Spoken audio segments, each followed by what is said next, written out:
Seguimos con más de Noticias Entre Políticos. Nuestra cuenta en Twitter, @epoliticoscdn37. La ven ustedes allí en pantalla. Háganos sus comentarios, las leeremos al final del debate. La pregunta de esta noche es si ustedes consideran que fue un error del gobierno nacional. En este caso, esto no lo ha aprobado el presidente de la República, Danilo Medina, pero desde ya en la Cámara de Diputados, una de las críticas que se escuchaba era que el organismo legislativo había perdido fuerza porque había sido prácticamente a lo que se había enviado desde el Poder Ejecutivo. En todo caso, es un error no cambiar el presupuesto, sobre todo en materia de sanidad, de salud pública y también de seguridad, que según todas las últimas encuestas es de lo que la gente más rechaza.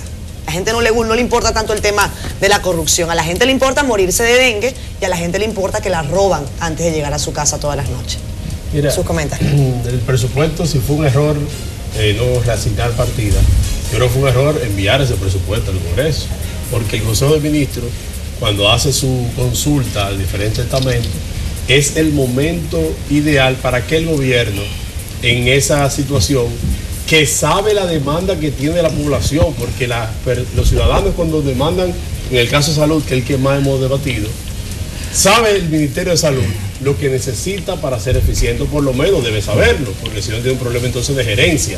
Y lo digo porque el director del hospital, Juan Pablo Pina de San Cristóbal, permanentemente él reclama de que con 5 millones que recibe mensual no resuelve el problema y la demanda que tiene de salud en ese hospital. Por lo cual entiendo que esa información la tiene la ministra de Salud y cuando va al Consejo del Ministro establece cuál es su petición. Y también hago esta salvedad porque el presidente de la Comisión de la Cámara de Bicameral, conoce el presupuesto, el presidente de Hacienda del Senado, decía de que no podían escuchar, o que ya había pasado el tiempo para escuchar la demanda de las instituciones públicas porque había pasado ya el Consejo de Ministros. Entonces, pareciera como que los ministros son de la oposición y el gobierno es de otro partido. No entendía mucho cuando él expresaba eso, porque efectivamente, antes de llegar al Congreso, debió el gobierno de ver las partidas necesarias. No es posible que con 60.000 millones de pesos para el tema de salud, nosotros suplamos la situación que hemos venido cada vez más degradándose en el tema de salud. Es el mismo presupuesto del año pasado. Y el año pasado hubo chikungunya. Este año tenemos dengue que está rampante y tiene la misma entidad del gobierno que sale a fumigar en un fin de semana, cuando tenemos el dengue por varios meses afectando a casi 100 personas. Ya en el Congreso no sorprende de que pase como pasó, porque con la mayoría mecánica y la falta de concentración y equidad de los poderes en el Congreso Nacional, sobre todo en el Senado, no sorprende a nadie. Entonces después te va a la Cámara de Diputados. Ahí es un poco más variopinto el proceso porque hay otros sectores que por lo menos pueden expresar su posición y por lo menos discutir. Ahora, decía el compañero de panel, Bertico Santana, la semana pasada, de que en esa comisión que discutía, la comisión bicameral, no hubo debate.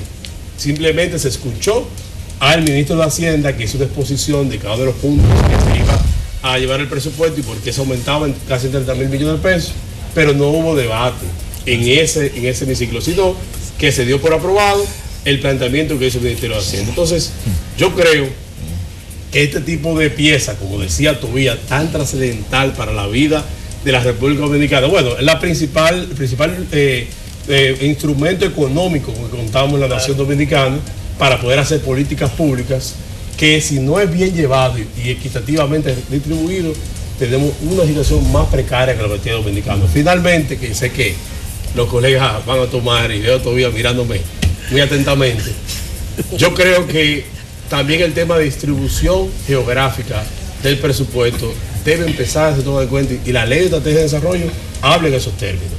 Si bien es cierto, no tenemos una ley de presupuesto participativo para el presupuesto nacional, como sí tenemos para el ayuntamiento, que sería algo que pudiéramos discutir en algún momento, porque si yo soy legislador de una provincia o senador de una provincia, y en este caso, el de mi provincia, el presidente de la Comisión de Hacienda y la Comisión Bicameral, yo tengo que preguntarle a mi provincia cuáles son sus necesidades más perentorias para hasta cierto punto tratar en ese escenario de que los 83.000 millones de pesos nosotros aportamos en materia de impuestos, y casi el 10% del PIB, más que lo que aporta Santiago en muchas ocasiones, no sean 3.000 millones de pesos solo que me asignen, con obras como la circunvalación que va de la 6 de noviembre casi camino a Palenque, que está en presupuesto. Estuvo en el 2014 y estuvo en el 2015 y no se ha hecho esa obra. Entonces yo creo que son demandas que la población tiene, que es importante que el Congreso sea más equitativo y que puedan discutir este tipo de piezas para el bienestar del pueblo dominicano. La verdad, primero que quiero unirme a la gran información que emitió Guadalupe Bardés en torno a las personalidades de la FAO, personalidades internacionales y las personalidades del FOPRER que van a estar mañana de las 9 en el Hotel Dominican Fiesta. Estaremos por allá apoyando a Guadalupe y a toda esta comisión de personalidades que se encuentran en nuestro país, haciendo una labor muy altruista y una labor en torno a toda América Latina y al mundo. No sin antes decirle que tenemos por aquí la invitación, un invitado especial a nuestro hermano Pavel Decán y a Ángel Encarnación, y que en casi todos los programas, antes de venir, lo tiran por el WhatsApp, de que saludemos a algunas personas, Joel, Gabriela, Wendy, pero sí hay algo importante que quiero debatir en torno al tema que nos ocupa. Sieyès, un pensador francés, hablaba de la separación de los poderes. Y hoy en el Congreso nosotros tenemos que decirle al país lo que se está viviendo. Supuestamente somos tres poderes, los tres poderes principales. El poder ejecutivo, el poder legislativo. El primero es el poder legislativo, el poder ejecutivo y el poder judicial. Pero eso no es lo que se da, y menos se da en el Senado. El presupuesto empezó mal desde que se sacó una comisión bicameral, porque todos sabemos que los senadores no discuten. Los senadores solamente son el sello bomígrafo del Poder Ejecutivo. En torno a la Cámara de Diputados, allá es otra perspectiva. Allá por lo menos podemos expresarnos como a la sazón. En el día de hoy tuvimos la oportunidad. Y quiero decir esto que se escuche. El presupuesto que se ha estado dando, siempre han dicho las autoridades, y esto viene por un tema constitucional, de que es con una mayoría simple que debe aprobarse. Y se ha estado aprobando, y que la Ley General de Presupuesto es con una mayoría orgánica según el artículo 112. Pero yo quiero decirle que si es con una mayoría simple, hoy nosotros aprobamos un presupuesto inconstitucional por algo sencillo. Nunca una ley ordinaria puede modificar a una ley orgánica, y la Ley General de Salud establece un 5%. Algunas personas que detractan temas importantes como son la salud y la educación podrían decir, no, que si establecemos los porcentajes en la Constitución, no es a todas las organizaciones, es a dos instituciones muy importantes: el tema de educación, que por lo menos se ha cumplido, y el tema en parte, porque no se ha hecho un presupuesto. Con eso que se invierte en educación, no se está haciendo lo que queremos los dominicanos. Y el tema salud. El 5% de salud es una ley orgánica y no puede ser modificada año tras año a través de una ley ordinaria. Y quería decir esto porque el presupuesto que aprobamos en el día que aprobaron, porque tengo que decir que tampoco votamos a favor de ese presupuesto. El Partido Revolucionario Moderno votó negativamente, primero por dos cosas. No podemos aprobar un presupuesto, como dicen por ahí, a la brigandain. ¿Por qué? Porque ¿cómo es posible que ese presupuesto... ¿Tú sabes por qué ese término cuando se estaban construyendo los puentes? Bridge and dine. Entonces, ¿qué quiero decirle con esto? Que realmente nosotros, ese presupuesto llegó el día de hoy a la Cámara de Diputados y fue aprobado en 2 lecturas consecutivas. Una mayoría, y el artículo 77, numeral 4 de nuestra Constitución, en su capítulo sobre las garantías, establece claro de que los senadores y los diputados actuamos por el imperativo de la ley y en representación del pueblo. Y nosotros hoy lo que alzamos fue la voz diciendo, como decía Martin Luther King, I have a dream. Nosotros tenemos un sueño de hacer un presupuesto que sea para la gente, de hacer un presupuesto que invierte en salud, de hacer un presupuesto que invierte en seguridad, de hacer un presupuesto que ayude a los dominicanos y a las dominicanas, que el tema de esa brecha entre ricos y pobres pueda disminuir. Lo decía Temo, parece que ellos viven en otro país, donde ellos dicen que todo hemos aumentado y hemos llegado a la clase media. Y yo quiero a ustedes que están en sus hogares, que me digan cuáles de ustedes, si son pobres, han aumentado la clase media. Bien, bueno, el tema del presupuesto del 2016 es que sigue siendo un presupuesto deficitario y que los niveles del nuevo endeudamiento que se está adoptando para el 2016 no hay claridad de que estos recursos vayan a beneficiar, mejorar la calidad de vida de las personas. En segundo lugar, el tema de que en el presupuesto del 2016 hay 9.000 millones para la Oficina de Ingenieros Supervisores del Estado. Esa oficina que hoy día es altamente cuestionada, primero porque no hace la función que le corresponde, que es la de supervisar, sino que se ha convertido en el brazo fuerte de la Presidencia de la República para la construcción de obras. En este caso hay 5.000 millones para la construcción de hospitales, pero aún no ha sido sometido a la justicia, por ejemplo, el caso de la corrupción que hay con respecto a el hospital el doctor Darío Contreras, que se triplicó el presupuesto de este hospital. Por esa razón hay que colocar un presupuesto, el país, que realmente elimine las instituciones que duplican las funciones, como es el caso de la OISOE, y sobre todo los niveles de escape que pueda haber en el presupuesto. Quiero señalar, por ejemplo, que no es un presupuesto que garantice derechos cuando solamente hay menos del 0.3% del presupuesto para invertirlo en vivienda. No hay recursos para garantizar el aumento salarial que requieren todos los funcionarios, pero están los policías. Pero es que el presidente de la República dijo hace unos meses que no podía vivirse con 10.000 pesos y más del 60% de la nómina pública de este país vive con menos de 10.000 pesos. Entonces, ¿cómo queremos que haya un Estado de Derecho, un Estado donde la gente avance en términos de desarrollo y de bienestar? Creemos que hay que cambiar radicalmente el enfoque del presupuesto para que realmente sea un presupuesto de desarrollo que garantice derechos y sobre todo la dignidad de las personas. El presupuesto nacional todos los años tiene discusiones que van en función casi de una réplica cotidiana. Hay un argumento sumamente difícil que tiene el gobierno y es este tema de las leyes especiales que van acogotando previamente la estructuración de un presupuesto en función de esta distorsión legislativa. Leyes que establecen, por ejemplo, el 10% para los ayuntamientos, lo cual no se cumple. El propio 4% está generando un pasivo hoy social sumamente extraño.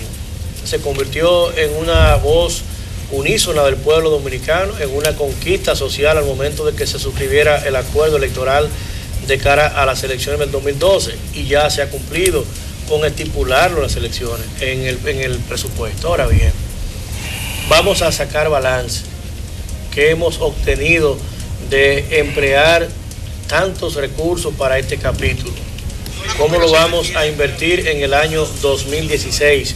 ¿Cuál será la forma en la cual iremos corrigiendo las situaciones que se dieron, por ejemplo, en el propio caso de la OISOE, en la función de ir verificando la planificación estratégica de las escuelas, el tema del déficit de aula, cómo lo vamos a ir abordando?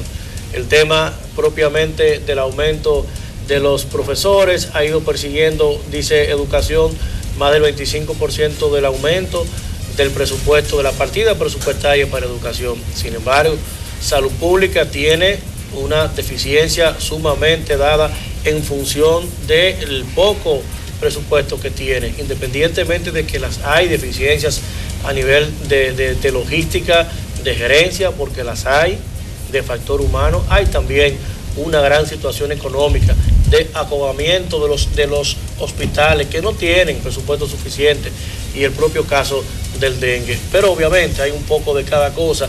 El presupuesto nacional está aprobado. Yo creo que lo fundamental de lo que he visto allí es que por lo menos hayan tenido en cuanto a este presupuesto una planificación de un déficit menor al que ya hubo en un año electoral. Esto de hecho genera un aspecto positivo porque no es dado de que en los años electorales se pueda tener un control presupuestario. Aquí de lo que se trata es que verifiquemos el comportamiento que tenga ya el gobierno en la ejecución de ese presupuesto, que podamos ir observando si realmente se van dando. Hay temas como obras que son colocadas en el presupuesto y que termina la ejecución de un año completo y no se ejecutan, entonces eso hay que darle algún tipo de respuesta. ¿Qué pasó con esas obras que no se hicieron? Ya está dado el caso de la provincia de San Cristóbal, que lo recogía el aspirante a senador Benny Mex. Ahora, ¿qué vamos a hacer nosotros con eso? ¿Cómo lo vamos a enfrentar? ¿Qué mecanismo vamos a establecer para verificar que lo que se ha presupuestado, que lo que hoy es ley, mañana sea ejecutado como manda la propia ley? Bien, la Ley de Estrategia Nacional de Desarrollo establece un presupuesto plurianual. De este presupuesto plurianual se desprenden los presupuestos de cada uno de los años. Ese presupuesto se formula y se evalúa dentro del Ministerio de Economía, Planificación y Desarrollo. Si hay una parte inicial de formulación y evaluación de ese presupuesto que tiene fechas límites para ser por cada uno de los ministerios y por el Consejo de Ministros sometido al Congreso Nacional con plazos que están constitucionalizados. En ese sentido, nosotros consideramos que el presupuesto también se hace bajo unos supuestos de ingresos que va a recibir el gobierno por todo lo que tiene que ver con los impuestos que ingresan a través de los impuestos internos, las partidas por aduana, las partidas por tasa de servicio y todo lo que tiene que ver con donaciones y por el lado de financiamiento. En este caso, como casi siempre todos los países tienen presupuestos deficitarios, nosotros en la República Dominicana siempre se establece, y en este caso el presidente Danilo Medina ha estado cumpliendo con un déficit que se propuso al inicio de su gestión de bajar el déficit fiscal, y lo ha estado cumpliendo con una frugalidad en el gasto y con un manejo de los recursos hacia las áreas que están priorizadas en su programa de gobierno. En ese sentido, nosotros consideramos que el presupuesto que aprobamos en el día de hoy, la Cámara de Diputados, y cuando digo la Cámara de Diputados, estamos diciendo el Congreso Nacional, que fue previamente también aprobado por el Senado de la República, cumplió con todos los mecanismos legales y constitucionales, porque hay que también orientar a la población. Yo creo que fuera del rol que pueda jugar la oposición, que tiene que jugar su rol de oposición, criticando, y eso yo lo he estado escuchando de que tengo uso de razón, no solamente a nivel político, sino a nivel de uso de razón, de que los presupuestos de ingresos y gastos siempre crean problemas entre los diferentes partidos políticos, pero que en definitiva, ¿qué se aplicó? Bueno, la mayoría sobre las minorías. Nosotros tenemos en el Partido de la Liberación Dominicana una mayoría en el Senado, una mayoría en la Cámara de Diputados, y esa mayoría pues estableció, y una representación, porque cada uno de nosotros somos representantes del pueblo, es decir, que ahí no se hizo, como dicen algunos aquí, una mayoría mecánica, es una mayoría de representación que lo establece la misma democracia. En ese sentido, yo creo que de cara a un año incluso electoral que se avecina, nosotros, todos los partidos políticos y nosotros como representantes de una generación, lo que debemos es exigir que cada uno de estos recursos sean aplicados con una calidad en el gasto. Vamos a revisar qué es lo que están diciendo los usuarios a través de la red social Twitter. Vamos a aprovechar para agradecer a Pavel de Camps, que acaba de colocar una fotografía del equipo. Gracias, Pavel. Don Luis Mondesí, quien es asiduo al programa, me pregunta a mí particularmente, ¿cuándo es que la producción va a analizar que el presupuesto de salud no vale nada con una frontera abierta? Señor Mondesí, la producción no es acá la que analiza, para eso están los políticos. En todo caso, por eso así se llama el programa, Noticias entre Políticos. Yo podría analizar, pero no tengo un programa de opinión. Por ahora me gusta hacer noticias y que sean ustedes los que juzguen. En el caso suyo, si usted considera que no funciona de nada con una frontera abierta, pues amén, Pero puede ser un tema sí, de debate. puede ser un tema de debate, claro. Y de hecho, hemos tocado ese tema por el tema de hecho, él tiene mucha razón. Así es. Así es. Es posible que lo... Y ahora un interés que hay de meter una cantidad de extranjeros en el seguro de salud donde muchos dominicanos no lo tienen. Y además hay que decir que en los próximos días vamos a estar muy pendientes de lo que está ocurriendo en Haití porque tenían que dar los resultados de las elecciones hoy. Lo postergaron. Y en el país, Catherine, aquí vimos como una turba de haitianos. Además, atacó a una unidad de migración. Atacó a una unidad de la Dirección de Migración. Es decir, que él tiene un interés sano que puede colocarse en agenda. Augusto, tómalo en cuenta. Don Luis, vamos a colocar aquí su propuesta para que entonces la debatamos. Esperemos que esté frente al televisor para que quede ahí. Claro que sí, porque él siempre está viendo. Darwin Beltré también pregunta, salud, seguridad, dengue, no le importan al gobierno. Solo piensan de dónde es que van a sacar el dinero para la campaña del 2016. Sus comentarios, por favor. Mira, yo quería coincidir ahí con Aníbal cuando planteaba el tema del déficit del presupuesto y de las leyes que establecen porcentajes preestablecidos. 22 leyes. 22 leyes son. Yo tomé 3 principales, que es el tema de ayuntamiento, del 10%. El ayuntamiento es del presupuesto, no del PIB. Bueno, el PIB viene siendo el PIB como cuánto, como el 1%. Sí, más o menos. Más o menos, bueno, vamos a ponerlo 1, entonces son 5. Y 5 de materia de salud, ¿verdad? Y la UAS también tiene un 5%. Un 5% más. Estamos hablando casi de 20%. Sí. Solo en 3. El Ministerio de la Juventud tiene 1%, creo que un 1%. El de la mujer, el 2%. $1 millón al año. Sí. Yo estaba calculando esto y específicamente hablamos de 20-21%. 22%. Si partiéramos nosotros. Para darte un aporte breve ahí, una vez Andy Daguaje presentó un estudio y había 114% reservado por la distorsión de leyes argentinas. O sea que es imposible que no sea. Totalmente de acuerdo, pero lo que sí tenemos que hacer nosotros entonces es revisar ese compendio legislativo y ver. Ahora, en materia así de salud, que yo siempre hago y equiparo cuando una persona nace, lo primero que demanda que es salud, y después que demanda educación. No es que la educación no sea importante, es muy importante, pero lo primero que demanda un ciudadano es salud. Entonces, salud tiene la mitad de lo que se le asigna a educación, que todos salimos a solicitar el 4% por educación. Estamos hablando que educación recibe 120 mil millones de pesos aproximadamente y salud solo 60 mil millones. 55 mil. Yo vengo ahora de un conversatorio que tuve con estudiantes de la UAS de San Cristóbal y me planteaban los profesores la situación de la UAS en términos generales, porque había una directora encargada de protocolo de toda la UAS a nivel nacional. Me decía que ya hasta las obras que se hicieron muy importantes que hizo el gobierno del doctor Leonel Fernández están padeciendo de muchas situaciones precarias económicas por no poder sostener las instalaciones. Y la de San Cristóbal, óyeme, goteras, los baños no sirven, no hay parqueo, solamente se imparten 10 carreras, de las cuales se dan un 60-70% por falta de recursos. Yo aprovecho la tribuna también para presentar, por ejemplo, varios acueductos que hay que hacer en Yaguate, ofrecidos en 2 presupuestos. Y no se han hecho ninguno de los 2. De hecho, el presidente de la República, en su última inauguración de escuela, planteó y dio también instrucciones para que hicieran esos acueductos y no se terminó de hacer. Una visita, ¿verdad? No, fue a inaugurar una escuela. Él no hizo visita en ese momento. La carretera Cambita-San Cristóbal tampoco se termina y la gente esperando que se termine esa carretera. En momentos donde la veda de los aguacates afecta a Cambita, que pudieran ellos tener mayor desplazamiento a nivel local con el mercado, aunque no tiene capacidad suficiente, pero pudieran mover allí y no es suficiente ni tener las condiciones necesarias para eso. Una circunvalación que no han prometido en 2 presupuestos también y no lo terminan. Y el liceo musical, que era donde los principales músicos del país tuvieron sede, no se termina en Elefante Blanco y los sancristobalenses saben que yo le estoy hablando en cuanto a eso. Entonces, si vamos a una provincia.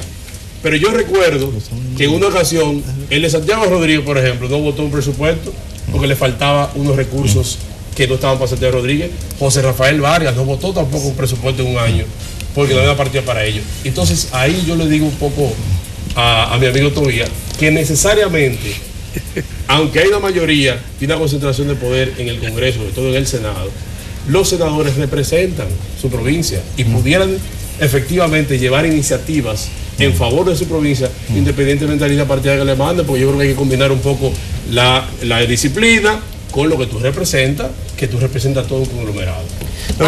Vamos a ir a la pausa comercial, sí. Alexis, se nos fue el tiempo, son las 10:46 de la noche y todavía nos queda un tema pendiente, muy importante, por supuesto, también salud, pero vamos a hablar de lo que está ocurriendo con los maestros, los que no aprobaron la oposición. Ya venimos.